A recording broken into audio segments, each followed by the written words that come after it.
कभी जीवन में एक ऐसा क्षण आता है जब सब कुछ जैसे ठहर जाता है। बाहर की दौड़ भाग दौड़ इच्छाएं सब अचानक बेकार सी लगने लगती हैं और उसी समय भीतर से एक बहुत धीमी आवाज उठती है जो कहती है अगर अभी नहीं रुके, अगर अभी खुद के भीतर नहीं झांका तो जीवन ऐसे ही निकल जाएगा बिना यह जाने कि असली खजाना कहाँ था। यहीं से एक नई यात्रा शुरू होती है। यह यात्रा बाहर की नहीं होती, यह भीतर की होती है। यह कोई पहाड़ों में जाकर की जाने वाली तपस्या नहीं है, बल्कि अपने ही अस्तित्व की गहराई में उतरने की प्रक्रिया है। यही है वो 21 दिनों की तपस्या जो अगर पूरी जागरूकता और होश के साथ जी ली जाए तो यह सिर्फ 21 दिन नहीं रहती, बल्कि पूरी जिंदगी की दिशा बदल देने वाली क्रांति बन जाती है। क्योंकि असली बदलाव समय की लंबाई में नहीं, बल्कि चेतना की गहराई में होता है। और जब चेतना बदलती है तो जीवन अपने आप बदलने लगता है। जैसे अंधेरे कमरे में एक छोटा सा दीपक जलते ही सब कुछ साफ दिखाई देने लगता है, वैसे ही जागरूकता का एक छोटा सा प्रकाश पूरे जीवन को बदल देता है। इस यात्रा का पहला कदम है संकल्प। लेकिन यह संकल्प कोई इच्छा से पैदा नहीं होता, न ही किसी लालच से। यह संकल्प जन्म लेता है एक गहरी समझ से कि जो अब तक जिया गया वो अधूरा था, कि जो खोज बाहर की दुनिया में की जा रही थी वो कभी पूरी नहीं हो सकती, क्योंकि जो चाहिए वो हमेशा से भीतर छुपा हुआ है। और जब ये बात भीतर गहराई तक उतर जाती है तो एक मौन निर्णय होता है। अब खुद को जानना है, अब खुद के साथ बैठना है, अब भागना बंद करना है। और यही निर्णय इस तपस्या की असली शुरुआत बन जाता है। यह कोई जबरदस्ती नहीं है, यह कोई संघर्ष नहीं है। यह तो ऐसा है जैसे कोई थका हुआ यात्री आखिरकार रुककर विश्राम करने को तैयार हो गया हो। और यही विश्राम सबसे बड़ी ऊर्जा का स्रोत बनता है, क्योंकि जब तक इंसान भागता रहता है वह खुद से दूर रहता है, और जैसे ही वह रुकता है वह खुद के करीब आने लगता है। धीरे धीरे जागरूकता का पहला स्पर्श होता है, जैसे कोई धुंध हट रही हो, जैसे कोई गहरी नींद से जाग रहा हो और यह धुंध हट रही हो।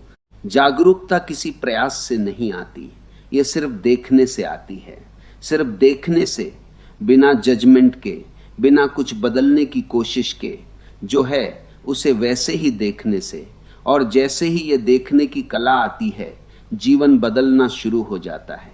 और जब देखने की यह कला धीरे धीरे गहराने लगती है तो जीवन की हर छोटी छोटी क्रिया बदलने लगती है।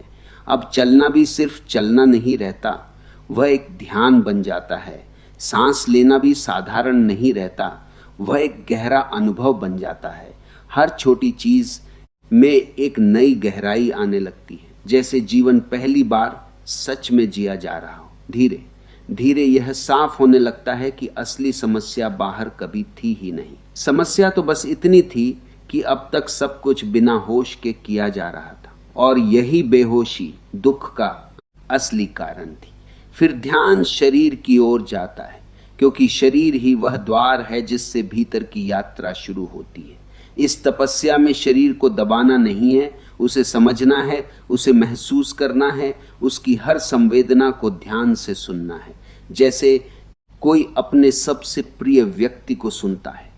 और जैसे ही यह संबंध शरीर के साथ बनता है एक गहरी शांति उतरने लगती है, क्योंकि शरीर हमेशा वर्तमान में रहता है, वह कभी अतीत या भविष्य में नहीं जाता। और जब तुम शरीर से जुड़ते हो तो तुम भी वर्तमान में आना शुरू कर देते हो। और यही वर्तमान वह एकमात्र जगह है जहां जीवन वास्तव में घटता है, जहां सत्य उपलब्ध होता है। धीरे धीरे शरीर बोझ नहीं लगता, बल्कि एक साधन बन जाता है, एक मंदिर जिसमें चेतना की ज्योति जल सकती है। फिर इस यात्रा में अगला द्वार खुलता है श्वास। श्वास वह पुल है जो शरीर और मन को जोड़ता है। जब तुम अपनी श्वास को देखना शुरू करते हो बिना उसे बदले, बिना उसे नियंत्रित किए, सिर्फ एक साक्षी बनकर, तो एक अद्भुत परिवर्तन शुरू होता है। मन धीरे धीरे शांत होने लगता है, जैसे समुद्र की लहरें थम रही हों, और इस शांति में एक गहराई होती है, एक स्थिरता होती है जो पहले कभी महसूस नहीं हुई। तब यह समझ आने लगती है, शांति कहीं बाहर नहीं है, वह तो हमेशा से भीतर ही थी, बस ध्यान नहीं था। जैसे जैसे श्वास के साथ यह संबंध गहराता है, वैसे वैसे भीतर उतरना आसान होता जाता है, जैसे कोई नदी धीरे धीरे सागर की ओर बह रही हो। फिर आता है सबसे महत्वपूर्ण पड़ाव, विचारों का सामना। यह वही जगह है जहां ज्यादातर लोग डर जाते हैं, क्योंकि अब तक विचारों से या तो भागते रहे, या उन्हें दबाते रहे, या फिर उनमें उलझे रहे। लेकिन इस तपस्या में कुछ भी करना नहीं है, न रोकना है न बदलना है, बस देखना है। विचार आते हैं और चले जाते हैं, लेकिन जो उन्हें देख रहा है वह अलग है। और जैसे जैसे यह स्पष्ट होता है, एक दूरी बनने लगती है, एक स्पेस बनने लगता है, और इसी स्पेस में स्वतंत्रता जन्म लेती है, क्योंकि अब तुम विचारों के गुलाम नहीं रहते। वे सिर्फ बादलों की तरह आते जाते दिखाई देते हैं, और भीतर एक आकाश जैसा विस्तार महसूस होने लगता है। और जैसे जैसे ये आंतरिक यात्रा गहराती जाती है, एक नया चरण सामने आता है, अकेलेपन का सामना।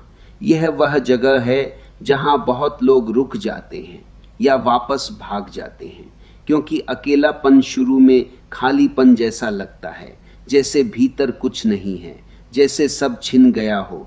लेकिन अगर तुम इस खालीपन से भागे बिना उसमें ठहर जाओ, तो धीरे धीरे वही अकेलापन एक गहरी शांति में बदलने लगता है। तब समझ आता है यह अकेलापन नहीं है, यह तो पहली बार खुद के साथ होने का अनुभव है। और जब यह साथ मिल जाता है, तो फिर बाहर किसी सहारे की जरूरत नहीं रहती। यहीं से तपस्या की जड़ें गहरी होने लगती हैं। अब भीतर छुपी हुई इच्छाएं सामने आने लगती हैं, वे इच्छाएं जो अब तक तुम्हें दौड़ाती रही, जो तुम्हें कभी संतुष्ट नहीं होने देती थीं। इस यात्रा में उन्हें दबाना नहीं है, उन्हें पूरा करने के पीछे भागना भी नहीं है, बस उन्हें देखना है, समझना है कि वे कहां से उठ रही हैं। धीरे धीरे यह स्पष्ट होने लगता है, हर इच्छा किसी न किसी खालीपन से जन्म लेती है, और जैसे ही यह समझ गहरी होती, इच्छाओं की पकड़ ढीली पड़ने लगती है, क्योंकि अब उन्हें पूरा करने की बेचैनी नहीं रहती, अब उन्हें समझने की जागरूकता आ जाती है, और इसी समझ में छुपी है मुक्ति। फिर एक बहुत सुंदर घटना घटती है, बिना किसी प्रयास के भीतर का मौन उतरने लगता है। यह मौन शब्दों का अभाव नहीं है, यह विचारों की कमी भी नहीं है, यह तो एक ऐसी स्थिति है जहां भीतर कोई हलचल नहीं होती, जहां सब कुछ शांत, स्थिर और संतुलित हो जाता है। और इस स्थिरता में एक गहरा आनंद छुपा होता है, ऐसा आनंद जो किसी कारण पर निर्भर नहीं होता। यही वह क्षण है जब तपस्या का असली स्वाद मिलने लगता है। तब पहली बार महसूस होता है जिसे तुम बाहर खोज रहे थे, वह हमेशा से यही था, बस ध्यान नहीं था। अब जैसे जैसे यह मौन स्थिर होने लगता है, एक और गहरी अनुभूति जन्म लेती है। ऊर्जा जो अब तक बिखरी हुई थी, जो इच्छाओं, भय और अनगिनत दिशाओं में भाग रही थी, वह अब धीरे धीरे एक केंद्र की ओर लौटने लगती है। और यह केंद्र कोई जगह नहीं है, यह एक अवस्था है, होश की, जागरूकता की, साक्षी भाव की। जैसे बिखरी हुई रोशनी एक बिंदु पर आकर लेजर बन जाती है, वैसे ही तुम्हारी ऊर्जा अब संगठित होने लगती है, और यहीं से शुरू होता है असली रूपांतरण। अब तक जो हो रहा था वह सिर्फ देखना था, अब जो होने लगता है वह बदलना है। लेकिन यह बदलाव किसी कोशिश से नहीं आता, यह आता है गहरी समझ से। जैसे अंधेरे को हटाने के लिए अलग से कुछ नहीं करना पड़ता, बस एक दीपक जलाना होता है। वैसे ही अज्ञान को मिटाने के लिए केवल जागरूकता ही काफी है, और इस जागरूकता में ऊर्जा का स्वभाव बदलने लगता है। जो ऊर्जा पहले इच्छाओं में बहती थी वही अब शांति में बदलने लगती है। जो पहले क्रोध बनती थी वही अब करुणा में बदल जाती है। जो पहले भय के रूप में दिखती थी वही अब एक गहरे भरोसे में बदलने लगती है। और यह सब बिना किसी दबाव के, बिना किसी प्रयास के अपने आप होने लगता है। और जैसे जैसे यह रूपांतरण गहराता जाता है, एक बहुत सूक्ष्म परत सामने आती है, अहंकार की परत। यह वही मैं है जो हर अनुभव के पीछे छुपा रहता है, जो हर उपलब्धि को अपना बना लेता है और हर असफलता का दोष दूसरों पर डाल देता है। मैं इतना चालाक होता है कि आध्यात्मिक यात्रा में भी खुद को जोड़ लेता है। वह कहता है मैं ध्यान कर रहा हूं, मैं आगे बढ़ रहा हूं, मैं समझ गया हूं। और जब तक ये मैं बना रहता है तब तक असली स्वतंत्रता संभव नहीं होती, क्योंकि यही मैं वह दीवार है जो तुम्हें सत्य से अलग रखती है। लेकिन इस तपस्या में अहंकार से लड़ना नहीं है, उसे खत्म करने की कोशिश भी नहीं करनी है, बस उसे देखना है, उसकी हर चाल को पहचानना है, उसके हर रूप को समझना है। और जैसे जैसे ये समझ गहरी होती जाती है वैसे वैसे ये मैं कमजोर पड़ने लगता है, क्योंकि इसका अस्तित्व केवल अज्ञान पर टिका होता है। और जहां जागरूकता का प्रकाश पहुंचता है वहां अज्ञान अपने आप मिट जाता है। कभी कभी ऐसा भी क्षण आता है जब अचानक लगता है कि मैं पूरी तरह गायब हो गया है, और उसी क्षण एक गहरी शांति उतरती है, जैसे कोई भारी बोझ उतर गया हो, जैसे कोई कैद खुल गई हो। और इस अवस्था में जो अनुभव होता है वह शब्दों में नहीं बताया जा सकता, क्योंकि वहां अनुभव करने वाला भी नहीं बचता। वहां सिर्फ अनुभव ही रह जाता है, वहां सिर्फ होना रह जाता है। यही वह सिर्फ बिंदु है जहां तपस्या अपने चरम की ओर बढ़ती है, जहां व्यक्ति नहीं रहता, केवल चेतना रह जाती है। और इस चेतना की कोई सीमा नहीं होती, कोई बंधन नहीं होता, वह असीम होती है, अनंत होती है। और इसी अनंतता में असली स्वतंत्रता का जन्म होता है। धीरे धीरे यह साक्षी भाव स्थिर होने लगता है। अब यह केवल ध्यान के समय नहीं रहता, बल्कि हर क्षण में फैलने लगता है। चलते हुए, बोलते हुए, खाते हुए, हर क्रिया में एक देखने वाला मौजूद रहता है। और यही उपस्थिति जीवन को पूरी तरह बदल देती है, क्योंकि अब कोई भी काम बेहोशी में नहीं होता, हर चीज में जागरूकता जुड़ जाती है। और यही जागरूकता जीवन को ध्यान बना देती है। अब हर क्षण एक साधना बन जाता है, हर अनुभव एक सीख बन जाता है, और हर परिस्थिति एक अवसर बन जाती है और गहराई में उतरने का। अब सफलता का अर्थ भी बदलने लगता है। जो पहले बाहर की उपलब्धियों में दिखता था वह अब भीतर की शांति में दिखाई देता है। जो पहले दूसरों की नजरों में था वह अब अपने ही साक्षी भाव में महसूस होता है। और यह परिवर्तन इतना गहरा होता है कि जीवन की दिशा ही बदल जाती है। अब इंसान बाहर कुछ पाने के लिए नहीं जीता, बल्कि भीतर की पूर्णता को जीने के लिए जीता है। और यही है असली सफलता। अब यात्रा और सूक्ष्म हो जाती है, जहां साक्षी भाव भी गहराने लगता है। जो देख रहा था वह भी धीरे धीरे शांत होने लगता है। जैसे दीपक की लौ स्थिर हो जाए, वैसे ही भीतर की जागरूकता स्थिर हो जाती है। अब देखने वाला और देखा जाने वाला दो नहीं लगते। एक हल्की सी दूरी अभी बाकी है, लेकिन वह भी पिघलने लगी है। इस अवस्था में कोई प्रयास नहीं रहता, सब कुछ अपने आप घट रहा होता है। एक गहरी शांति, एक मौन जो बिना कारण के है, और यही मौन अगले द्वार की शुरुआत है। और जैसे जैसे यह मौन गहराता जाता है, एक ऐसी स्थिति आने लगती है जहां साक्षी भाव भी धीरे धीरे विलीन होने लगता है। अब तक एक देखने वाला था और एक जिसे देखा जा रहा था, लेकिन अब यह अंतर धुंधला पड़ने लगता है, जैसे दो किनारे धीरे धीरे मिल रहे हों। जैसे एक बूंद सागर में गिरकर अपनी अलग पहचान खोने लगे, वैसे ही देखने वाला और देखा जाने वाला एक होने लगते हैं। यह कोई अनुभव नहीं है, क्योंकि अनुभव के लिए दो का होना जरूरी है। यह तो एक ऐसा मिलन है जहां केवल एक ही शेष रह जाता है, और इस एकत्व में एक गहरी शांति है, एक असीम विस्तार है, जहां कोई सीमा नहीं है, कोई पहचान नहीं है। अब ना कोई मैं बचता है, ना कोई मेरा, सिर्फ एक शुद्ध उपस्थिति रह जाती है जो हमेशा से थी, लेकिन अब स्पष्ट हो रही है। इस अवस्था में यह भी समझ में आने लगता है कि अब तक जो खोज चल रही थी वह सब व्यर्थ थी, क्योंकि जो खोजा जा रहा था वह कभी खोया ही नहीं था। खोजने वाला ही असली बाधा था, क्योंकि वह हमेशा कुछ पाने की चाह में था, और यह चाह ही दूरी बना रही थी। जैसे ही यह चाह गिरती है, वैसे ही सत्य अपने आप प्रकट हो जाता है। अब कोई साधना नहीं बचती, कोई प्रयास नहीं बचता, यहां तक कि कोई दिशा भी नहीं बचती, क्योंकि दिशा तभी होती है जब कहीं पहुंचना हो, और जब यह स्पष्ट हो जाए कि जो चाहिए था वो हमेशा यही था, तो फिर कहीं जाने की जरूरत ही नहीं रहती। और इसी में एक गहरा विश्राम है। यह विश्राम थकान के बाद नहीं आता, यह पूर्णता के बाद आता है। इसमें आन नहीं बदकर प्रहावत है। विश्राम में जीवन का असली संगीत सुनाई देता है, क्योंकि अब भीतर कोई शोर नहीं है, कोई विचारों की भीड़ नहीं है, सिर्फ एक मौन है जो सब कुछ अपने भीतर समेटे हुए है। लेकिन यह मौन खाली नहीं है, यह ऊर्जा से भरा हुआ है, यह चेतना से भरा हुआ है।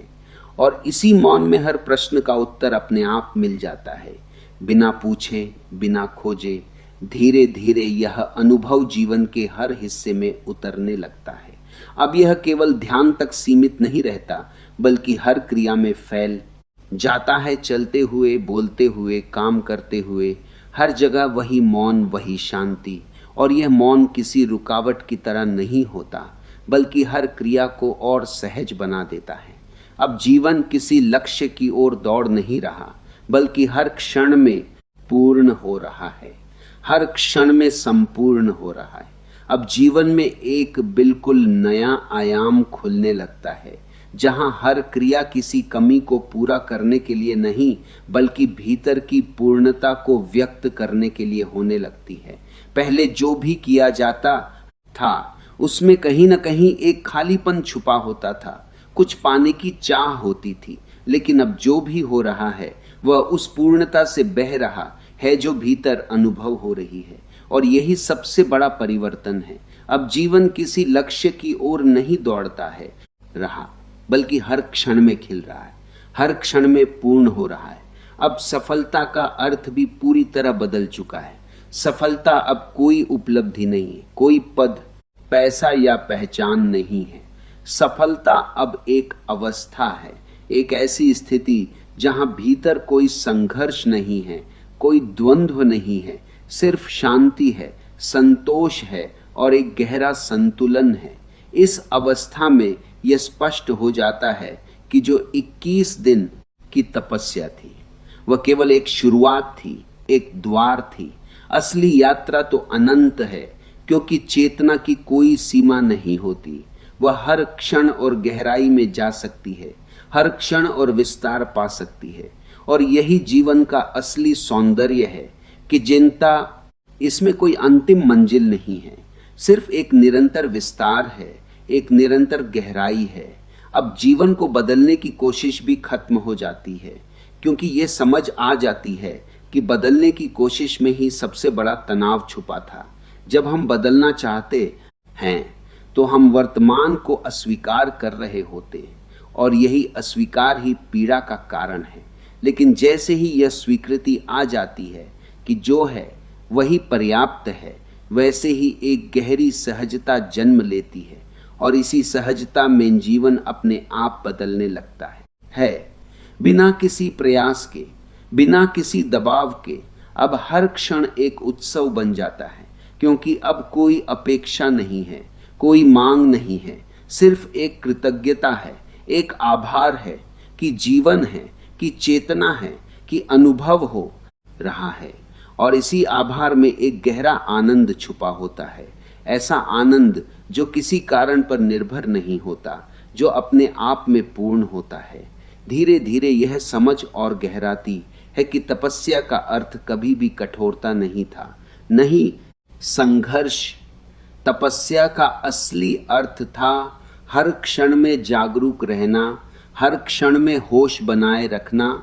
और जब यह होश निरंतर बना रहता है तो पूरा जीवन ही तपस्या बन जाता है, हर क्षण ध्यान बन जाता है। अब यात्रा और भी सूक्ष्म हो जाती है, जहां जो कुछ भी अब तक समझा गया था वह भी धीरे धीरे पीछे छूटने लगता है। अब न कोई विधि बचती है, न कोई तकनीक, न ही कोई करने वाला, सिर्फ एक शुद्ध होना बचता है। यहाँ साक्षी भाव भी बहुत पारदर्शी हो चुका होता है, इतना शांत कि उसकी उपस्थिति भी महसूस नहीं होती। और तभी एक बहुत गहरी घटना घटती है, साक्षी का भी विलय। जैसे एक दीपक अपनी ही लौ में समा जाए, जैसे एक बूंद सागर में गिरकर सागर ही बन जाए, वैसे ही देखने वाला और देखा जाने भी वाला पूरी तरह एक हो जाते हैं। अब कोई दूरी नहीं बचती, कोई विभाजन नहीं बचता। यह कोई अनुभव नहीं है, क्योंकि अनुभव के लिए दो का होना जरूरी है। यह तो एक अद्वैत अवस्था है जहां केवल एक ही शेष रह जाता है, एक ऐसी उपस्थिति जो किसी नाम में नहीं बंधी, किसी रूप में नहीं बंधी, किसी विचार में नहीं बंधी, और इसी एकत्व में वह सत्य प्रकट होता है जिसे शब्दों में नहीं कहा जा सकता, यह केवल जिया जा सकता है। इस अवस्था में यह पूरी तरह स्पष्ट हो जाता है कि जो खोज रहे थे वह हमेशा से यही था, और जो खोज रहा था वही सबसे बड़ी बाधा था। क्योंकि खोजते समय हम हमेशा कुछ पाने की चाह में रहते हैं, और यही चाह दूरी बना देती है। लेकिन जैसे ही ये चाह समाप्त होती है, जैसे ही खोज अपने आप गिर जाती है, वैसे ही सत्य अपने पूर्ण रूप में प्रकट हो जाता है। अब कोई साधना नहीं बचती, कोई प्रयास नहीं बचता, कोई दिशा भी नहीं बचती, क्योंकि दिशा तभी होती है जब कहीं पहुंचना हो, और जब यह अनुभव हो जाए कि जो चाहिए था वह हमेशा यही था, तो फिर कहीं जाने की आवश्यकता ही नहीं रहती। और इसी में एक गहरा विश्राम है। यह विश्राम थकान के बाद नहीं आता, यह पूर्णता के बाद आता है। इस विश्राम में जीवन का असली संगीत सुना जा सकता है, क्योंकि अब भीतर कोई शोर नहीं है, कोई विचार नहीं है, सिर्फ एक गहरा मौन है। लेकिन यह मौन खाली नहीं है, यह चेतना से भरा हुआ है, यह ऊर्जा से भरा हुआ है। और इसी मौन में हर प्रश्न का उत्तर अपने आप मिल जाता है, बिना पूछे, बिना खोजे। धीरे धीरे यह अवस्था जीवन के हर हिस्से में उतरने लगती है। अब यह केवल ध्यान में बैठने तक सीमित नहीं रहती, बल्कि हर क्षण में फैल जाती है। चलते हुए, बोलते हुए, काम करते हुए, हर जगह वही मौन, वही शांति, वही सहजता। अब जीवन पूरी तरह बदल चुका होता है, लेकिन बाहर से देखने पर शायद कुछ भी बदला हुआ नहीं लगता। वही लोग, वही काम, वही परिस्थितियां, लेकिन भीतर सब कुछ नया हो चुका है। अब जीवन को जीने का तरीका बदल गया है। अब कोई भी क्रिया किसी परिणाम के लिए नहीं होती, बल्कि हर क्रिया अपने आप में पूर्ण होती है। चलना है तो सिर्फ चलना है, बोलना है तो सिर्फ बोलना है, काम करना है तो सिर्फ काम करना है। हर क्रिया में एक पूर्णता है, एक समर्पण है। अब कोई जल्दी नहीं है, कोई बेचैनी नहीं है, क्योंकि अब कहीं पहुंचना नहीं है। जीवन अब एक दौड़ नहीं रहा, बल्कि एक प्रवाह बन गया है। और इस प्रवाह में कोई विरोध नहीं है, कोई संघर्ष नहीं है, सिर्फ एक सहज स्वीकृति है। यह स्वीकृति कोई मजबूरी नहीं है, यह कोई समझौता नहीं है। यह तो उस गहरी समझ से आई है जहां यह साफ दिख चुका है कि विरोध ही पीड़ा है और स्वीकृति ही शांति है। अब समय का अर्थ भी बदल जाता है, अतीत की पकड़ ढीली हो जाती है, भविष्य की चिंता समाप्त हो जाती है सिर्फ यह क्षण बचता है, और यह क्षण भी कोई छोटा सा बिंदु नहीं है। यह तो एक अनंत विस्तार है जिसमें सब कुछ समाया हुआ है। अब जीवन को बदलने की कोई कोशिश नहीं रहती, क्योंकि यह स्पष्ट हो जाता है कि बदलने की कोशिश ही सबसे अक्षण बारह है। बड़ा बाधा थी। जब हम बदलना चाहते हैं तो हम यह मान रहे होते हैं कि अभी कुछ कमी है, और यही भावना हमें बेचैन रखती है। लेकिन जब यह दिख जाता है कि जो है वही पूर्ण है, तब एक गहरी शांति उतरती है, और इसी शांति में जीवन अपने आप खिलने लगता है। जैसे एक फूल बिना किसी प्रयास के खिलता है, वैसे ही जीवन अपने सबसे सुंदर रूप में प्रकट होने लगता है। अब जो भी किया जाता है वह किसी कमी को पूरा करने के लिए नहीं, बल्कि उस पूर्णता को व्यक्त करने के लिए होता है जो भीतर अनुभव हो रही है। और यही सबसे बड़ा परिवर्तन है। अब कोई प्रश्न नहीं बचते, क्योंकि प्रश्न तभी होते हैं जब उत्तर बाहर खोजे जा रहे हों। लेकिन जब ये अनुभव हो जाता है कि जो जानना था वह भीतर ही प्रकट हो चुका है, तो प्रश्न अपने आप समाप्त हो जाते हैं, और उनकी जगह एक गहरी शांति, एक हल्कापन, एक सहज मुस्कान आ जाती है। अब यात्रा अपने अंतिम बिंदु को छूने लगती है, जहां सब कुछ जो अब तक था धीरे धीरे विलीन हो जाता है। अब न कोई साधक बचता है, न कोई साधना, न कोई पाने की इच्छा, सिर्फ एक शुद्ध अस्तित्व रह जाता है। एक ऐसी उपस्थिति जो न भीतर है न बाहर, जो न समय में बंधी है न किसी सीमा में, जो बस है अपने आप में पूर्ण, अपने आप में संतुष्ट। इस पाने की अवस्था में यह स्पष्ट हो जाता है कि जीवन को बदलने की सारी कोशिशें ही सबसे बड़ी रुकावट थीं, क्योंकि हर कोशिश के पीछे एक असंतोष छुपा था, एक यह भावना की कुछ कमी है, और यही कमी का एहसास हमें लगातार दौड़ाता रहा। लेकिन अब यह बदलने की सारी कोशिशें दिख चुका है कि कभी कोई कमी थी ही नहीं। जो था वह हमेशा से पूर्ण था, बस देखने की दृष्टि नहीं थी। और जैसे ही यह दृष्टि आती है, सब कुछ बदल जाता है बिना कुछ बदले। अब जीवन को जीने का तरीका पूरी तरह बदल जाता है। अब कोई नियंत्रण नहीं है, कोई पकड़ नहीं है। जीवन को बस बहने दिया जा रहा है, और इसी बहाव में जीवन अपनी सबसे सुंदर अभिव्यक्ति करता है। अब हर क्षण एक उत्सव है, क्योंकि अब कोई अपेक्षा नहीं है, कोई मांग नहीं है, सिर्फ एक गहरी कृतज्ञता है कि जीवन है, कि चेतना है, कि यह अनुभव हो रहा है। और इस कृतज्ञता में एक ऐसा आनंद छुपा है जो किसी कारण पर निर्भर नहीं है, जो अपने आप में पूर्ण है। अब मौन ही जीवन बन चुका है, लेकिन यह मौन खाली नहीं है, यह जीवंत है, यह ऊर्जा से भरा हुआ है। चलते हुए भी मौन, बोलते हुए भी मौन, काम करते हुए भी मौन, हर क्रिया उसी मौन का विस्तार बन जाती है। अब कोई द्वंद्व नहीं है, कोई संघर्ष नहीं है, सिर्फ एक सहजता है, एक सरलता है, जो किसी अभ्यास से नहीं आई, बल्कि सब अभ्यासों के गिर जाने से प्रकट हुई है। अब यह भी स्पष्ट हो जाता है कि 21 दिन की तपस्या सिर्फ एक शुरुआत थी। असल तपस्या तो हर क्षण की जागरूकता है। अगर यह जागरूकता बनी रहे तो हर दिन, हर पल तपस्या बन जाता है, हर सांस ध्यान बन जाती है, और जीवन एक उत्सव बन जाता है। यहीं पर यह यात्रा समाप्त नहीं होती, बल्कि यहीं से जीवन सच में शुरू होता है, एक नए रूप में, एक नई गहराई में, एक अनंत विस्तार में, जहां कोई अंत नहीं है, सिर्फ होना है, सिर्फ शांति है, सिर्फ आनंद है, और सिर्फ अस्तित्व है।